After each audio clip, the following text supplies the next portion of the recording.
Your sister's education has to come first, Dad said, refusing to pay for my college. I left quietly that night. 6 years later, my mom begged to reconcile. I still remember the exact moment I realized I wasn't wanted. I was 7 years old, standing in our cramped kitchen, watching my mother fuss over my sister's science project. The blue ribbon they were certain she'd win was already sitting on the counter, a celebration before the victory.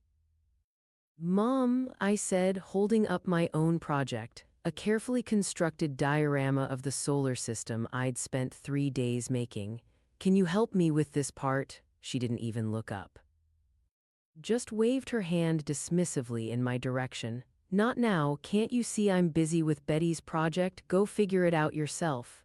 It was such a small moment, unremarkable really, but sometimes the smallest cuts leave the deepest scars. That night, I sat on my bed and carefully glued the final pieces of my project together, alone, as I had been for most of my childhood. The difference between Betty and me wasn't talent or intelligence. It was simply that she mattered and I didn't. I stared at my completed solar system. It was good, maybe even great, but it didn't matter because no one would notice. No one ever did. Growing up in the shadow of a golden child is like being a ghost in your own home. You're there, but not really, seen, but not truly acknowledged. I became an expert at making myself smaller, quieter, less needy. I learned that the path of least resistance was often invisibility.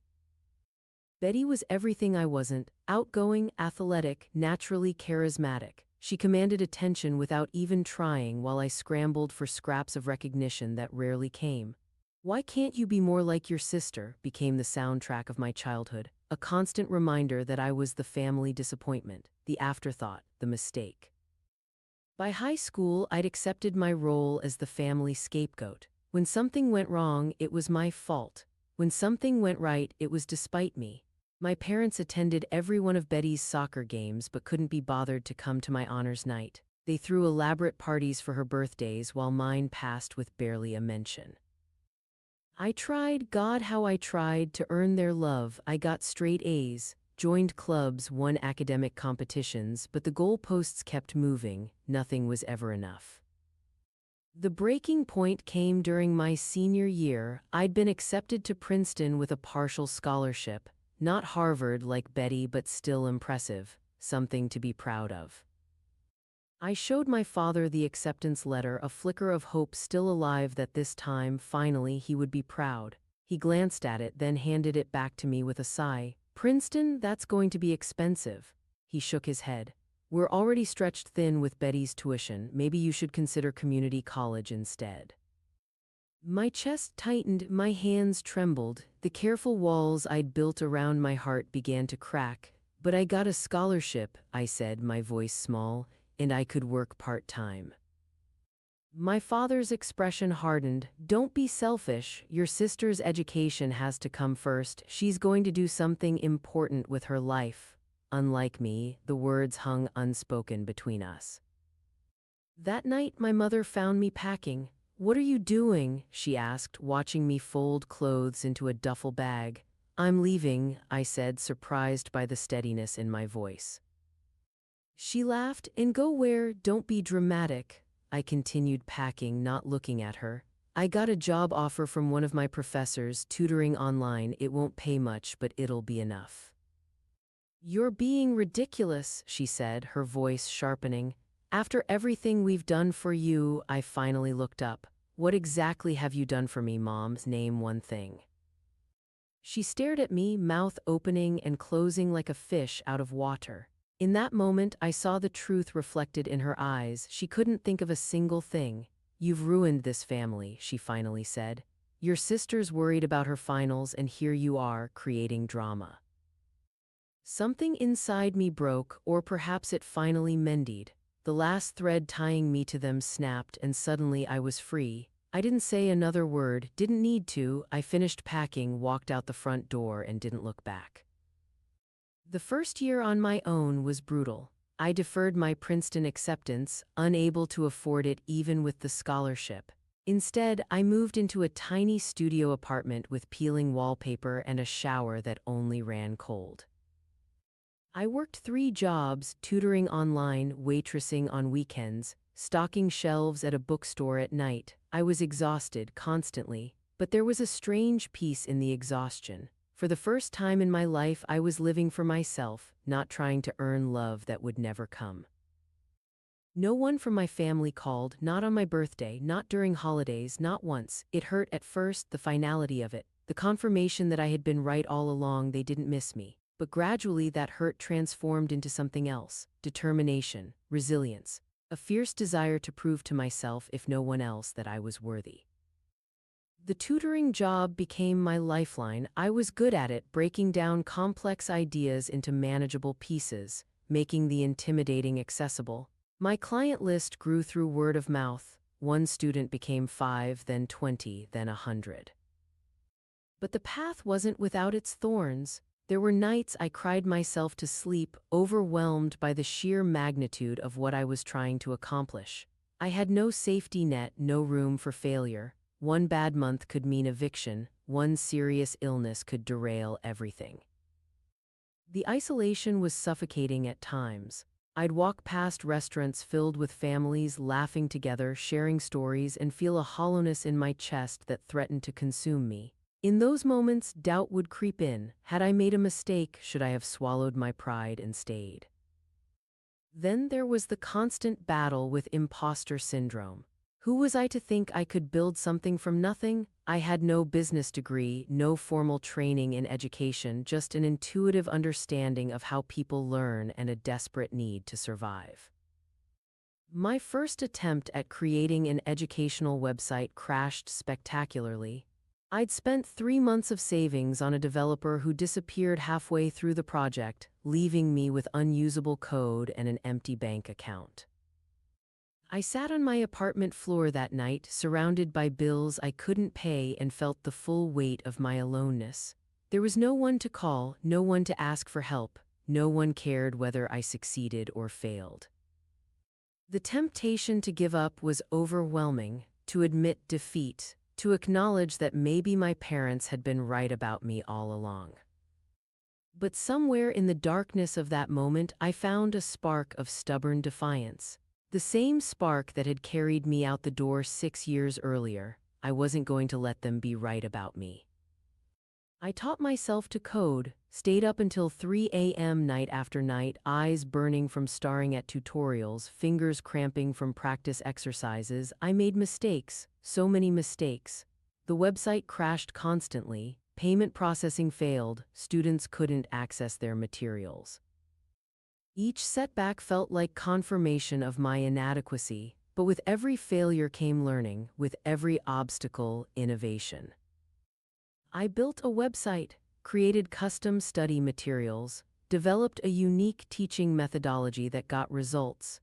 2 years after walking out of my parents' house, I had a waiting list for my services and was charging premium rates. By year 3, I had hired other tutors, but managing people brought its own challenges. I had no experience as a leader, no model for healthy workplace dynamics. My first hire quit after 3 months, telling me I was too controlling, too perfectionistic, too much like my father, though she didn't know to make that comparison. The realization shook me to my core. Was I recreating the very environment I'd fled? Had I internalized more than I realized? I spent weeks in a spiral of self-doubt, questioning everything about the business I was building.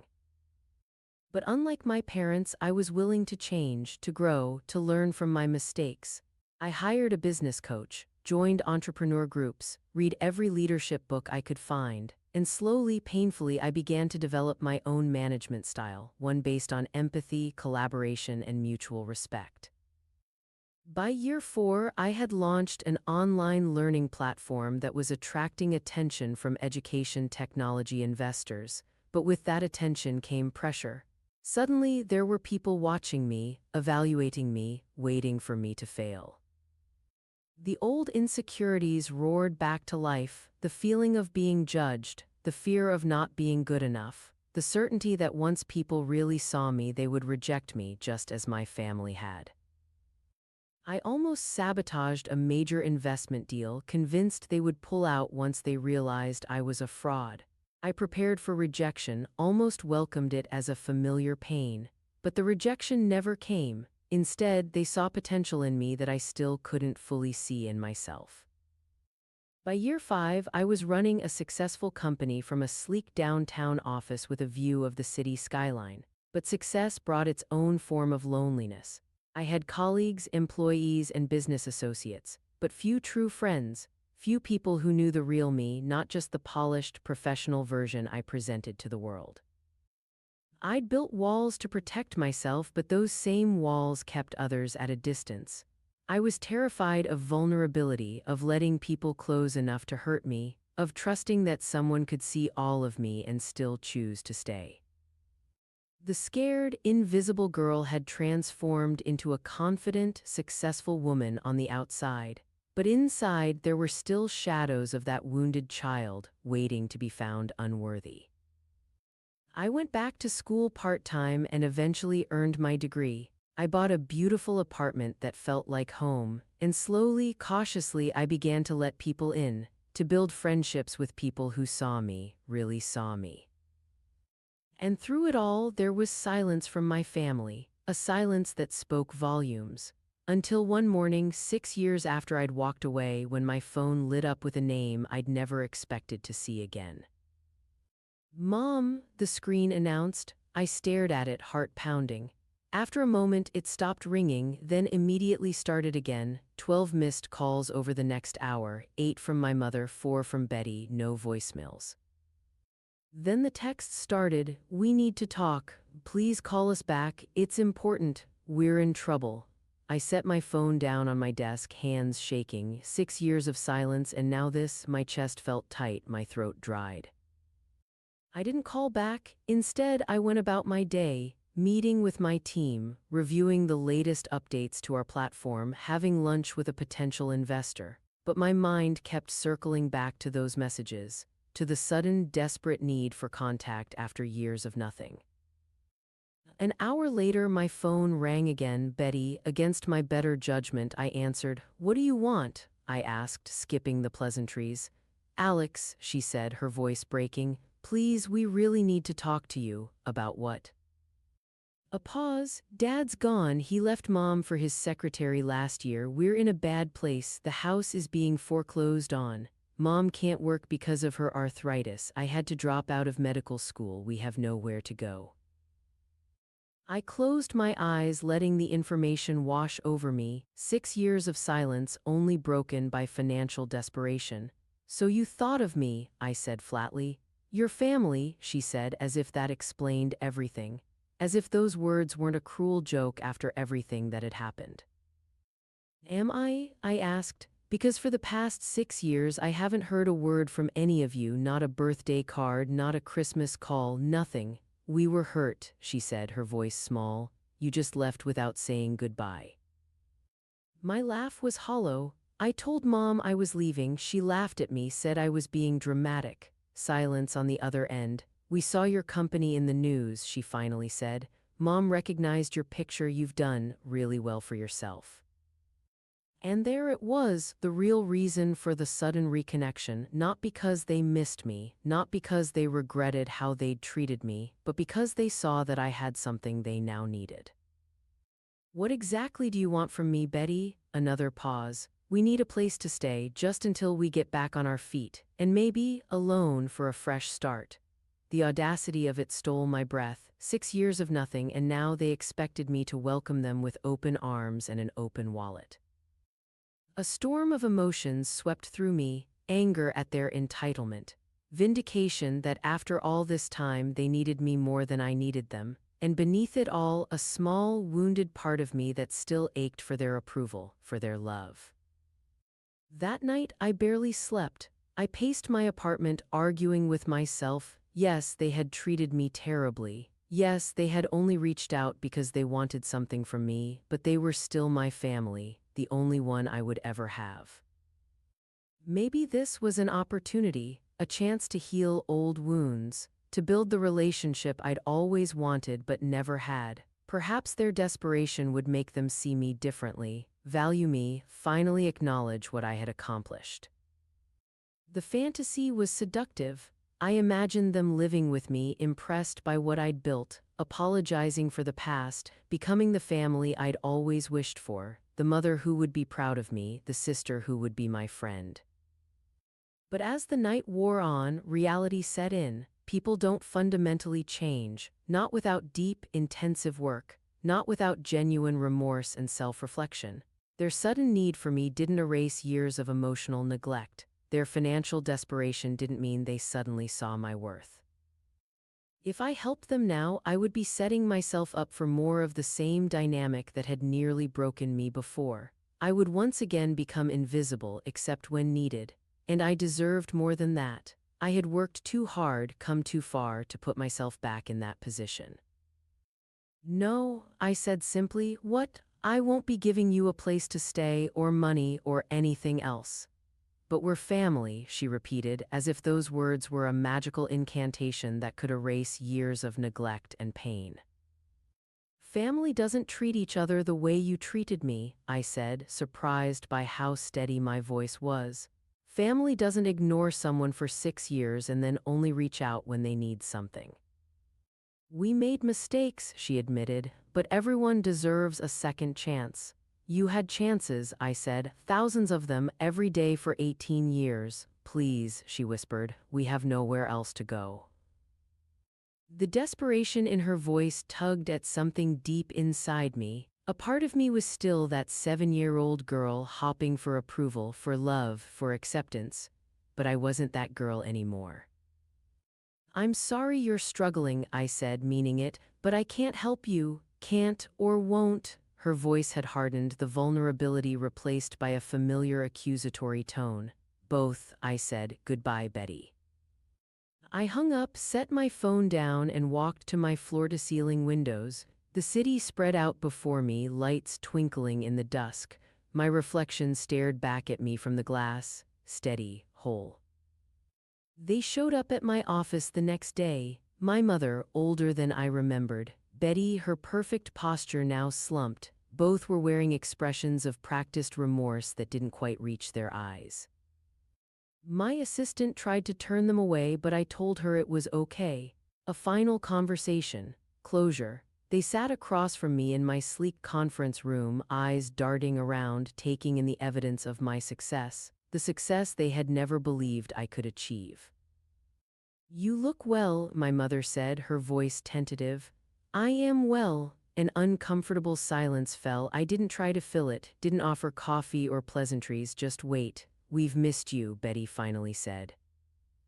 I raised an eyebrow. Have you? She had the grace to look embarrassed. We thought about reaching out many times, but you didn't. We didn't know what to say, my mother admitted. After the way things ended. You mean after you told me I had ruined the family, after Dad made it clear that my education, my future didn't matter?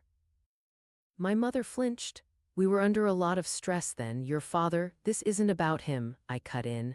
This is about both of you. Every time you ignored me, every time you made me feel invisible, every time you chose Betty over me, not because she needed it more, but because she was the one you wanted. That's not fair, Betty protested. Isn't it? I looked her in the eye. When's my birthday, Betty? She blinked, caught off guard. What? My birthday, when is it? She opened her mouth, then closed it, looked at my mother for help. July, my mother said uncertainly. July 18th. I laughed, but there was no humor in it. It's April 3rd. I lived in your house for 18 years and you don't even know when I was born. They both stared at me, speechless. I know why you're here, I continued. Betty told me on the phone you need money, a place to stay, you need me to save you from the consequences of your choices. We're family, my mother said, echoing Betty's words from the night before. Family helps each other. Family loves each other, I corrected. Family sees each other, really sees each other. You never saw me, not once. Tears welled in my mother's eyes. I'm sorry, she whispered. We both are. We want to make things right. For a moment, I let myself imagine it. Them moving in with me, starting over, building the relationship we should have had all along, but the fantasy crumbled as quickly as it formed. I thought about all the nights I'd cried alone, wondering what was wrong with me, why I wasn't lovable. I thought about the times I'd stood outside Betty's door, listening to my parents laugh with her, wishing I could join but knowing I wasn't welcome. I thought about how they'd never bothered to find out who I really was, what I cared about, what made me happy or sad or scared. And I thought about all the obstacles I'd overcome without them. The website crashes, the funding rejections, the nights I couldn't afford dinner, the panic attacks before important presentations, the loneliness of success with no one to share it with. I had faced all of that alone and I had survived. More than survived, I had thrived. Helping them now wouldn't erase those years of struggle. It wouldn't heal the wounds they'd inflicted. It would only allow them to continue seeing me as a resource rather than a person, a means to an end, not an end in myself. I believe that you're sorry, I said carefully, but I don't believe you're sorry for the right reasons. You're sorry that you need me now. You're sorry that the golden child future you planned for Betty didn't work out. You're sorry that Dad left and the money is gone, but you're not sorry for how you treated me. That's not true, Betty protested, but her eyes slid away from mine. I stood up, signaling that the conversation was over. I really am sorry that you're struggling, I said, but I can't help you, not in the way you want. So you're just going to turn your back on us? My mother asked, a familiar note of accusation creeping into her voice. After everything we did for you. And there it was, the mask of remorse slipping to reveal the entitlement beneath. My mother couldn't even maintain the pretense of regret through a 20-minute conversation. What exactly did you do for me? I asked, echoing the question I'd asked 6 years earlier. This time, instead of silence, my mother's face hardened. We put a roof over your head, fed you, clothed you. The basic obligations of parenthood don't count for nothing. You're right, I agreed. They don't count for nothing, but they also don't entitle you to anything from me now. I've built this life for myself without any help from you. I don't owe you a share of it. You always were selfish, Betty said, her voice cold. Always thinking about yourself. I almost laughed at the irony of it. Goodbye, I said simply. I wish you both well, but this is the last time we'll speak. I watched them leave, my mother's shoulders hunched, Betty's steps quick with anger. I waited for the guilt to come, the doubt, the second guessing. It never did. Instead, I felt a profound sense of peace, of completion, the final chapter of an old story closing to make room for the rest of my life. Some might call my decision harsh, unforgiving, but there's a difference between forgiveness and reconciliation. I had forgiven them long ago for my own sake, but forgiveness doesn't mean allowing toxic people back into your life. It doesn't mean subjecting yourself to more of the same treatment that hurt you in the first place.